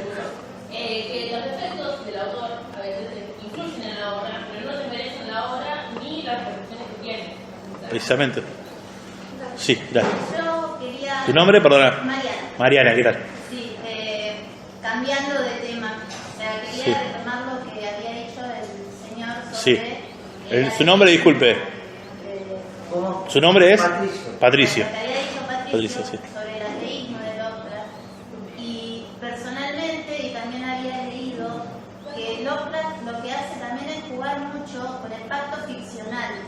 Y que de hecho a lo largo del tiempo, o sea, y con el Necronomicon, es obvio que lo logró. O sea, así como él veía la Biblia o cualquier otro texto religioso como un Una obra de texto ficción. y un texto literario, en donde el pacto ficcional se rompe con el lector, en cierta medida él lo logra también con su obra. Sí, como comentábamos por ahí al arranque, el tema de la suspensión de la incredulidad, cuando hablábamos al arranque del Necronomicon, uno va al teatro y ve que un personaje se muere no dice fulano se murió, perdón, uno no dice, bueno, Fernán Mirás está haciendo que se muere. No, dice fulano se murió. En una obra ve, fulano, uno suspende la incredulidad. Cuando lee sobre el Necronomicon, uno suspende esa incredulidad, se realiza ese pacto. Ahora, el tema es que luego uno, si rastreas en algunos grupos, por ejemplo, en algunos grupos de Facebook sobre terror y horror, ves cada pelmazo diciendo, che, ¿alguien sabe dónde se puede conseguir un Necronomicon? O diciendo, conseguir un Necronomicon y quiero contactar con... Claro, a eso. Tienen ganas de agarrar una ametralladora y... Perdón, disculpe, pero... Y que una vez que terminás de leerlo, sabes que es una ficción. O sea, yo creo que Lovecraft jugaba mucho con eso y que a lo largo de los años lo consiguió y que si realmente debe estar riéndose mucho. Si estuviese vivo, estaría considerando que es ateo, quizá no... o esté donde esté, quizá estaría riéndose, pero si estuviera vivo creo que se reiría mucho más. O capaz que vuelva de la muerte y se ría efectivamente. Pero con respecto al Necronomicon o a los mitos de Cthulhu, es precisamente el legado que deja aparte de la escritura. Deja un legado cultural que renueva, que creo que es lo importante a la hora de hablar de Lovecraft. Su escritura, que puede gustar o disgustar. Borges le daba con un caño a la escritura de Lovecraft, Cortázar le daba con un caño a su escritura. Ahora bien, hay varios que nos gusta la obra Lovecraftiana, y es innegable, como lo vamos a ver dentro de 2 sábados con Stephen King, que toma, por eso hicimos 3 al hilo de Paul Lovecraft King, porque vamos a ver que cada uno va tomando algo del otro. Por ejemplo, en Aire Frío, Borges, sigo con Borges, perdón, disculpen. Lovecraft toma el extraño caso del señor Valdemar, en cierto modo, cierta estructura de ese cuento para hacerlo a su manera, para reescribirlo a su manera. Hoy hemos nombrado mucho el tema de reescritura. ¿Es robo o no? Es reescritura, reformular de la manera que un autor lo haría. ¿Es bueno, es malo? No, es. No es ni bueno ni malo. Es incorregible. Que había que hacerlo, perdón, era el chiste móvil. Chiste fácil, perdonen. Pero existe, está. Y cuando está bien hecho hay que disfrutarlo.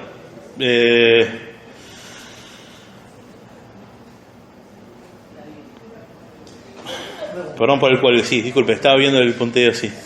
Vos habías dicho, o sea, supuestamente todos esos dioses, esos seres primigenios, sí, los antiguos, los sí. Antiguos, todo. Sí, sí. Supuestamente para Lovecraft eran los seres superiores, digamos. Eran para Lovecraft lo que eran una especie como de seres, eran seres de más allá de las estrellas, de más allá de las, eran los seres que estuvieron en la Tierra mucho antes de la aparición del ser humano y que seguirían mucho después de nosotros. Eran, sí, seres superiores. Pero era algo que él internamente ponía sobre la humanidad. Como, sí, sobre toda la humanidad. Con ella reproche a la humanidad, como decirlo. Donde ahí ese sesgo se quita, el que hablábamos al principio, ese sesgo racista, se quita el tema misántropo sobre toda la humanidad. Ahora, o sea, ahí está sobre toda. Pero, sí, perdón. Disculpa. No, ahora, ¿por qué, como vos dijiste, eran los seres, los humanos más, bueno, como habías dicho, indígenas, seres oscuros, los que hacían los cultos a esos dioses, y no eran los anglosajones? Eso es lo que no entiendo. Bueno, ese por cierto componente con el que estábamos charlando con él, que quizá para mí es cierto componente que tenía Lovecraft, en el hecho de decir, bueno, esa misantropía, pero no misantropía total, pero que con los seres, con los dioses, vamos a llamarlo de cierta manera, se hacía plano. Digamos, es como que esa misantropía para con el resto y que reservaba para algunos pocos no la tenía, con el tema de los dioses sí era para todos en cierto. Creo que por tema de, supongo que por tema de economía narrativa, que aparezca X Dios y diga, a ver, vos sos rubio, ojos celeste, sos anglosajón, no, soy ucraniano, chau. No, o sea, creo que por economía narrativa, estaba ella primera, disculpa. Creo que es por cuestión de economía narrativa, me parece. No puedo aseverarlo 100%. Perdón, sí. No, yo había pensado más o menos similar, y esto de que reivindicaba a no sé, no considera de su raza, y los ponen en lugar de héroes, porque al fin y al cabo, si el hombre es una mierda y no está bueno en el ser humano, el héroe que viene a invocar a estos dioses que hacen mierda a todos los demás, son estos. Para mí, esto de que hablamos nada es malo y nada es bueno, sino es una subjetividad. Yo no puedo reivindicar a Lovecraft por ese punto, más o menos. Yo lo veo así. O depende cómo lo veas, puede ser también el antagonista. Es subjetivo. O es el antagonista, depende del texto. Puede ser, o sea, son diferentes lecturas que enriquecen el debate. Y perdón, alguien más se había levantado la mano. Acá. No, No, está bien, perdón. A lo mejor él escribía para gente como él, entonces no era bueno. No, acá hay algo que Era bueno decir nosotros, los arios, Rubio, qué sé yo, hace un momento. sí, no más que Arios, quizás los anglos. ¿Qué me consume a mí? ¿Quién me paga la obra? ¿La paga el tío como yo? Bueno, eso hay algo que es quizá contradictorio. Eso es algo contradictorio quizá. Como estábamos comentando antes en la obra de Lovecraft, y vamos a empezar a redondear porque nos quedaban afuera el análisis de algunos cuentos, pero si no, nos van a fusilar acá porque ya necesita el espacio. Lovecraft solía publicar mucho en las revistas pulp, que eran revistas de consumo popular, que eso lo distingue, por ejemplo, lo que estábamos hablando hoy con Borges y Cortázar, que más que nada el tema era el formato libro. Son dos formatos totalmente diferentes. Ambos solían criticarle a Lovecraft que solía repetir una fórmula. Podía repetir una fórmula. Ahora bien, cuando alguien escribe con fechas de cierre, tiene que armar una estructura, tiene que generarla. Y es una tentación la de armar una estructura. Cuando se escribe para un medio, y sobre todo cuando se escribe para un medio de masas, como era en esa época de revistas pulp, tenés que ir escribiendo para una determinada fecha, porque llega la fecha de cierre y no podés publicar sino hasta el número siguiente, o sea, la semana siguiente, el mes siguiente, la quincena siguiente. Quizá también esa diferencia tenga que ver con ese tipo de publicaciones. Uno en cierta época estaba escribiendo para radio y pasaba eso, había que escribir con una determinada estructura. ¿Está mal? No, creo que no. Es otra forma de escribir, ¿no? Es lo bueno que tiene la literatura, que es que no es una ciencia, sino que es un arte, y todo arte quizá carezca de ciertas reglamentaciones duras. Verónica, sí.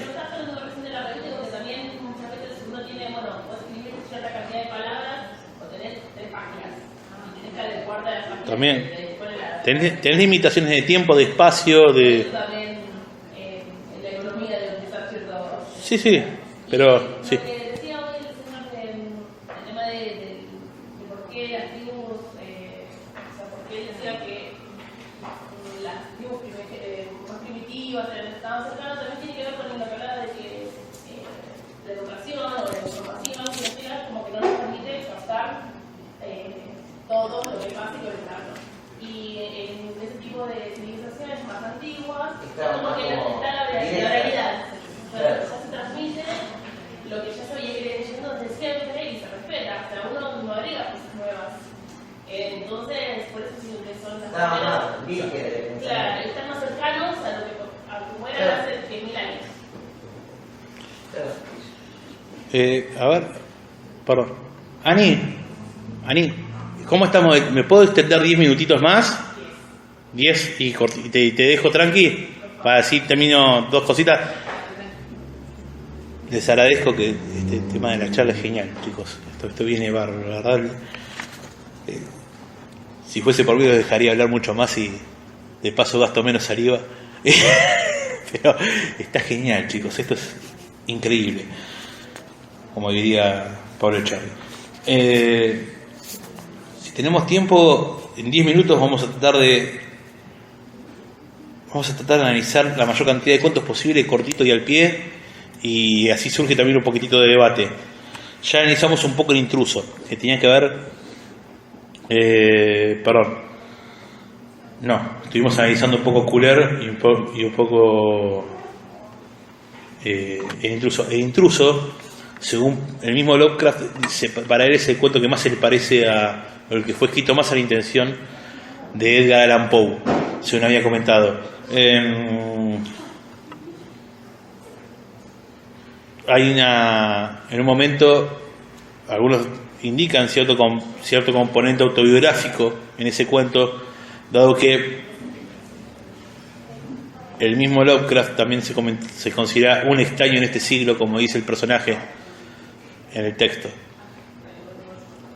Hay pinceladas, a veces se puede saber, otras veces no se puede, la verdad, ni tener idea del autor, pero hay pinceladas que a veces ocurren. Hay un texto llamado El modelo de Pickman, que a mí me interesó traer acá como una nota al pie, como una curiosidad, menos en el sentido de que es un texto en el cual alguien está relatando a otra persona que conoce a Pickman, un pintor que había sido rechazado por la academia muchas veces, que solía pintar elementos horrorosos, que de un museo no le habían querido un cuadro de él, no le habían querido ni regalado, pero que tenía una técnica realista increíble, donde pintaba monstruos de más allá de toda comprensión humana. Lo acompaña por un lugar muy laberíntico que me recuerda mucho a El tonel de Amontillado, cuando Montresor lo lleva a su vengado a los sótanos a través de largos pasillos. Lo lleva Pickman a esta otra persona y le muestra un cuadro de un ser monstruoso, y al costado una foto, un papelito que parecía ser una foto, que quizás él creía que era para el fondo, y cuando lo agarró, Pickman saca un revólver para matar unas ratas, un loco, pero estaba bastante limado el tipo. ¿Y qué ocurre? Después sale corriendo el narrador, y el horror le llega cuando ve, luego bien, la foto, que no era el fondo, sino que era el ser de pesadilla. Realmente Pickman, humano o lo que fuera, no era que pintaba de su imaginación, sino que pintaba el natural. Esto quizá tenga que ver con, en cierta manera, como una especie de exageración sobre la creación literaria de terror, en cierto modo, cuando hay una pregunta que generalmente es muy usual a los autores de terror, que es ¿dónde se te ocurren las ideas? Bueno, en cierto modo con Lovecraft me parece que ese texto lo que hay es una especie de broma tácita o implícita, en la cual indica que ve las cosas más allá, pintándolas del natural, cuando no es así. Quizá el cuento más conocido de Lovecraft sea La llamada de Cthulhu, perteneciente obviamente a los mitos de Cthulhu, que es el primero donde aparece este ser, escrito en el año 26, publicado precisamente en la Weird Tales, esta revista Pulp. En el argumento hay 2 historias principales.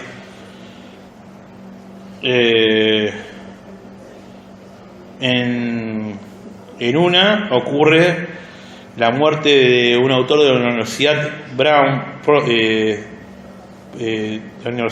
Providence.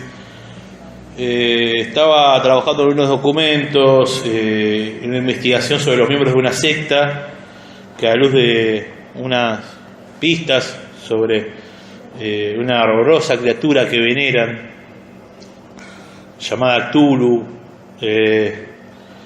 que descansa en un sueño profundo en una ciudad llamada Orlie, depende de la pronunciación. Bueno, tiene 22 lenguas y una boca de 20 metros.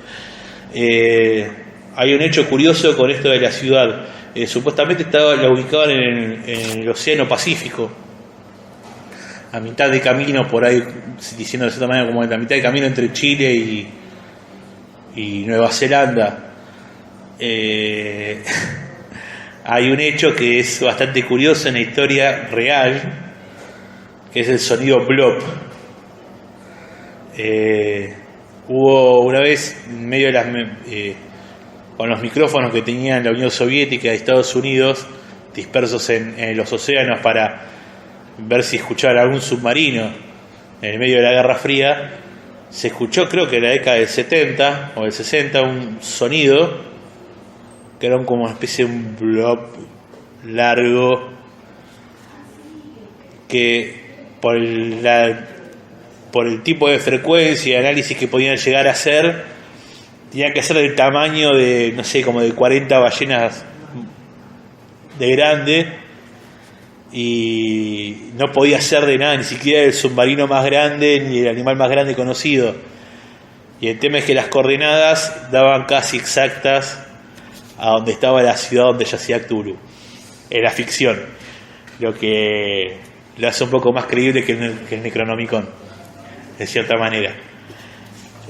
Como les comentaba, el legado del cuento fue impresionante. Quizás para mí, al menos, donde más destaca es en el tema de Metallica, llamado así. Hay un cuento que quise resaltar por gusto, más que por importancia, quizás Dagón, que fue uno de los primeros cuentos que le publicaron a Lovecraft.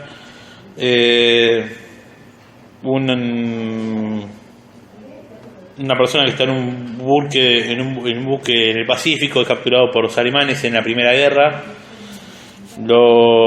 logra escaparse de la captura, cae en una isla que parece haber surgido hacía poco, restos de pescado por todos lados, empieza a trepar, lo azota el calor, si no me equivoco la fiebre, y ve llegar a un ser que ya digo por gustos, porque un ser que en la descripción o en la casi descripción pareciera ser algo similar al monstruo de la Laguna Negra, que como decía es uno de mis favoritos del universo de la Universal.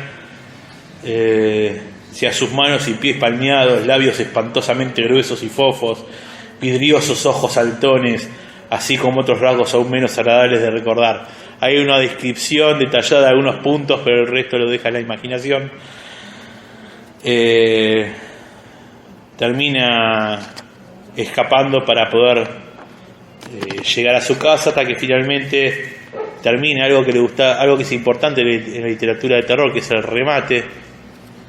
En el caso de Dagón, quizás 100 años después lo haga un poco improbable, un poco creíble, pero es interesante dentro de esta, como comentaba, tu nombre, disculpa, Rodrigo, soy malo con los nombres, te pido disculpas, no es.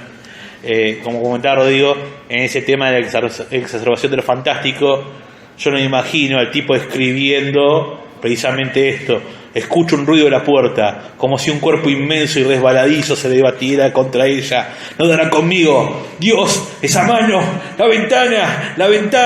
No me imagino al tipo escribiendo así de esa manera directamente, yo me imagino gritando cagado de miedo, pero bueno, lo hace un poco interesante como remate, al menos remate literario. También pensemos al tema contexto hace 100 años, ¿no? Pero bueno, no está mal. Está el alquimista y el elijan, vamos a terminar con un cuento, para si no nos matan, nos echan acá del argentino, que los quiero mucho igual, porque nos dan el lugar. El alquimista, el ceremonial o aire frío. Levanten por el alquimista, que es uno solo. El ceremonial, quien quiera análisis del ceremonial, 2. Aire frío, gana el voto en blanco acá, uno solo, 2 a 2. Entonces, a ver, ceremonial o aire frío. Vamos. Somos muchos los anarquistas, me gusta eso. Vamos, 3, bien, 3 por el ceremonial. Aire frío, listo, 1, 2, 3, 4, 5. Ganó el aire frío, perdonen los que querían el ceremonial. Aire frío Aire frío. ¿Dónde estás? Perdón, acá está. El último justo. Está ambientado en Nueva York en 1923. Cuando, como comentábamos, de cierta manera, quizá lo autobiográfico, sentía como una ciudad hostil Nueva York, Lovecraft. Y este cuento está ambientado en la ciudad de Nueva York. Fue publicado, escrito en 1926, publicado en 1928 en la revista Tales of Magic and Mystery, y está ambientado en 1923. Está en una antigua mansión, el narrador está en una antigua mansión que es como una especie de inquilinato en esos tiempos. Vive en unas habitaciones un tal doctor Muñoz, que vive aislado del mundo exterior, solitario. El protagonista siente síntomas de ataque al corazón, entonces lo atiende este doctor Muñoz, termina forjándose una especie de amistad, pero siempre que acude a la casa está muy fría. Un día hay un corte de luz, va a salir cortada la grabación de hoy, les pido disculpas, no sé qué le pasa al teléfono que se colgan las grabaciones. Les pido por ahí a los que llegaron un poco más tarde, está circulando una hojita por ahí para que anoten los correos electrónicos, y pues se va a sortear un libro y de paso se les pasa el audio de hoy de la charla, y anoten un número, creo que un número del 1 al 25, terminamos siendo más de lo esperado. Nos vemos, gracias. Terminamos siendo más de lo esperado, vamos a sortear un libro, el caso de Charles Dexter Ward, un libro interesante que tiene cerca de 40 años la copia. El tema es que, bueno, con el corte de luz se le va el cuerno, comienza, bueno, finalmente el doctor Muñoz fallece debido al calor, y como en el caso del doctor Valdemar, el extraño caso del doctor Valdemar, era el hipnotismo lo que perpetuaba la vida del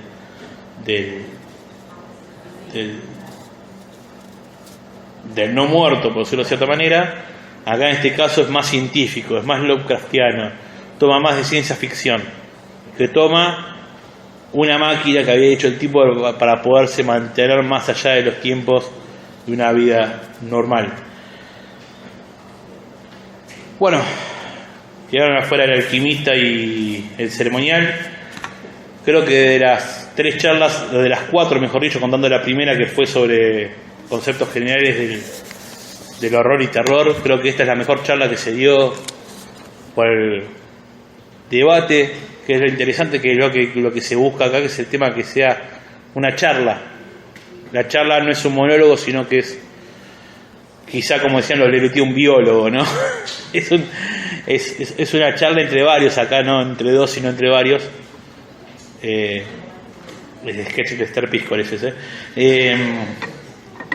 Acá la idea es que entre todos podamos también llegar a ciertos elementos, a ciertos pasos que quizá hablando solo no se llega.